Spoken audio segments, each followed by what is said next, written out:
ਸਾਹਿਬ ਮੈਨੂੰ ਦੱਸੋ ਕਿ ਕਿਹੜਾ ਟੈਸਟ ਆ ਕਿਹੜਾ ਜ਼ਬਾਨ ਨਾਲ ਜ਼ਬਾਨ ਨੂੰ ਲੱਗ ਚੈੱਕ ਕਰੀਦਾ।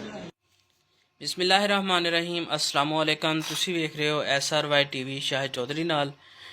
ਤੇ ਕੱਲ ਦੀ ਇੱਕ ਵੀਡੀਓ ਸੋਸ਼ਲ ਮੀਡੀਆ ਤੇ ਬਹੁਤ ਵਾਇਰਲ ਹੋ ਰਹੀ ਹੈ। ਇੱਕ ਡਾਕਟਰ ਦੀ, ਜਿਹੜਾ ਡਾਕਟਰ ਨੇ ਜਿਹੜਾ ਕਿਸੇ ਖਾਤੂਨ ਨਾਲ ਜਿਹੜਾ ਬੜੀ ਨਾਜ਼ੇਬਾ ਹਰਕਤ ਕੀਤੀ ਹੈ ਤੇ ਉਸ ਦੇ ਸ਼ੋਹਰ ਨੇ ਉਹਦੀ ਵੀਡੀਓ ਬਣਾ ਕੇ ਸੋਸ਼ਲ ਮੀਡੀਆ ਤੇ ਵਾਇਰਲ ਕਰ ਦਿੱਤੀ। ਉਹਦੇ ਸ਼ੋਹਰ ਦਾ ਕਹਿਣਾ ਇਹ ਸੀ ਕਿ ਇਸ ਡਾਕਟਰ ਨੇ ਜਿਹੜਾ ਨਾ ਇਹ ਮੇਰੀ ਬੇਗਮ ਦੀ ਜ਼ਬਾਨ ਨਾਲ ਜ਼ਬਾਨ ਲਾ ਕੇ ਟੈਸਟ ਕੀਤਾ। ਡਾਕਟਰ ਦੇ ਕਹਿਣ ਦੇ ਮੁਤਾबिक ਜੀ ਮੈਂ ਇਹਦਾ ਟੈਸਟ ਕੀਤਾ। ਉਹ ਵੀਡੀਓ ਬਣਾ ਕੇ ਆਵਾਮ ਨੂੰ ਪੁੱਛ ਰਿਹਾ ਸੀ ਕਿ ਇਹ ਕਿਹੜਾ ਟੈਸਟ ਹੁੰਦਾ।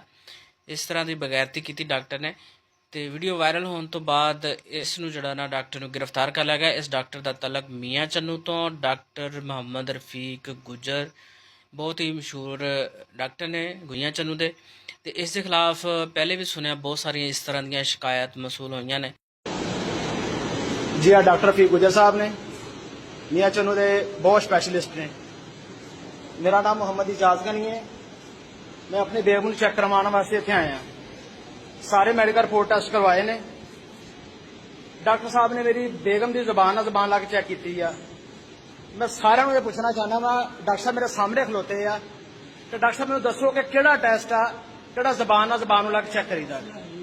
ਸਰ ਤੁਸੀਂ ਮੈਨੂੰ ਦੱਸੋ ਇਹਦਾ ਟੈਸਟ ਦਾ ਮਤਲਬ ਦੱਸੋ ਕੀ ਆ। डॉक्टर साहब ਤੁਸੀਂ ਮੇਰੇ ਬਾਪ ਜਾਓ, मैं कह रहा ਮੈਨੂੰ ਟੈਸਟ ਦਾ ਮਤਲਬ ਦੱਸੋ।